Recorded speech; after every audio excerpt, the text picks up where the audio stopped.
बोले श्री कृष्ण भगवान की जय। आज हम इस वीडियो में कार्तिक मास के महात्म का 24वां अध्याय प्रस्तुत कर रहे हैं। राजा पृथु बोले, हे मुनिश्रेष्ठ, आपने तुलसी के इतिहास व्रत महात्म के विषय में कहा। अब आप कृपा करके मुझे यह बताइए कि कार्तिक मास में क्या और भी देवताओं का पूजन होता है। नारद जी बोले, पूर्व काल की बात है। सह पर्वत पर करवीकर में धर्मदत्त नाम से विख्यात एक धर्मज्ञ ब्राह्मण रहते थे। एक दिन कार्तिक मास में भगवान विष्णु जी के समीप जागरण करने के लिए वे भगवान के मंदिर की ओर चले। उस समय एक पहर रात बाकी थी। भगवान विष्णु जी के पूजन की सामग्री लेकर जाते हुए ब्राह्मण ने मार्ग में देखा कि एक भयंकर राक्षसी आ रही है। उसके बड़े बड़े दांत, लबकती हुई जीभ और लाल नेत्र देखकर ब्राह्मण भय से थर्रा उठे। उनका सारा शरीर कांपने लगा। उन्होंने साहस करके पूजा की सामग्री तथा जल से ही उस राक्षसी के ऊपर प्रहार किया। उन्होंने हरि नाम का स्मरण करके तुलसी दल मिश्रित जल उस राक्षसी के ऊपर डाल दिया, जिसके प्रभाव से उसका सारा पातक नष्ट हो गया।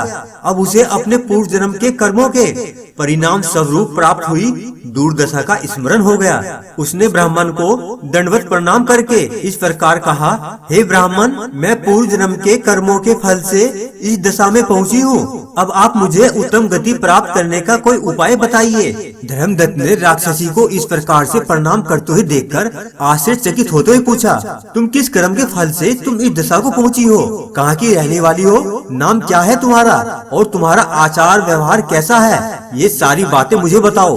उस राक्षसी का नाम कलह था। कलह बोली, हे ब्राह्मण, मेरे पूर्व जन्म की बात है। सौराष्ट्र नगर में भिक्षु नामक एक ब्राह्मण रहते थे। मैं उनकी पत्नी थी। मेरा नाम कला था और मैं बड़े क्रूर स्वभाव की स्त्री थी। मैंने वचन से भी कभी अपने पति का भला नहीं किया, उन्हें कभी मीठा भोजन नहीं परोसा और सदा अपने स्वामी को धोखा ही देती रही। मुझे कलह विशेष प्रिय था और इसी कारण से मेरे पति का मन मुझसे सदा ही उद्विग्न रहा करता था और इस वजह से ही उन्होंने दूसरी स्त्री से विवाह करने का निश्चय कर लिया।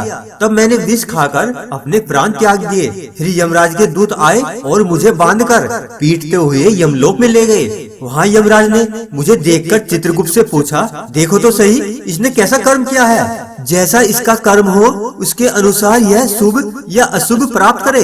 चित्रगुप्त ने कहा, इसका किया हुआ कोई भी शुभ कर्म नहीं है। यह स्वयं तो मिठाइयाँ खाती थी और अपने स्वामी को उसमें से कुछ भी नहीं देती थी। इसने सदा अपने स्वामी से द्वेष किया है, इसलिए यह चमगादड़ी होकर सदा कलह में ही इसकी प्रवृत्ति रही है। इसलिए यह विष्ठा भोजी सुग्री की योनि में रहे। जिस बर्तन में भोजन बनाया जाता है उसी में यह सदा अकेली खाया करती थी। अतः उसके दोष से यह अपनी ही संतान का भ्राण करने वाली बिल्ली हो। इसने अपने पति को निमित्त बनाकर आत्मघात किया है। इसलिए यह अत्यंत निंदनीय स्त्री प्रेत के शरीर में कुछ काल तक अकेली रहे। इसे तो यमदूतों द्वारा निर्जल प्रदेश में भेज देना चाहिए। वहाँ दीर्घ काल तक यह प्रेत के शरीर में निवास करे। उसके बाद यह पापिनी 3 योनियों का भी उपभोग करेगी।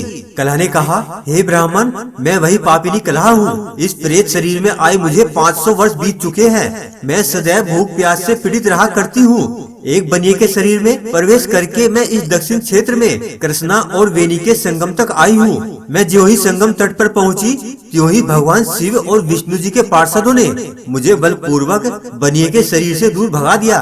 तब से मैं भूख का कष्ट सहन करती हुई इधर उधर घूम रही हूँ। इतने में ही मेरी दृष्टि आपके ऊपर पड़ गई। आपके हाथ से तुलसी मिश्रित जल का संसर्ग पाकर मेरे सब पाप नष्ट हो गए हैं। हे ब्राह्मण श्रेष्ठ, अब आप ही कोई उपाय कीजिए और बताइए कि मेरे इस शरीर से और मेरे भविष्य में होने वाली भयंकर 3 योनियों से किस प्रकार मुक्ति मिलेगी। अब कलह का यह वचन सुनकर धर्मदत्त उसके पिछले कर्मों और वर्तमान अवस्था को देखकर बहुत दुखी हुए। फिर उन्होंने इस पर बहुत सोच विचार किया। तो इस प्रकार से यहाँ कार्तिक मास का 24वां अध्याय पूर्ण होता है। कथा में आगे क्या हुआ यह जानने के लिए आप कार्तिक मास के महात्म का 25वें अध्याय का वीडियो आप जरूर देखें कि फिर धर्मदत्त जी ने बहुत सोच विचार करने के बाद क्या कहा। बोले श्री कृष्ण भगवान की जय।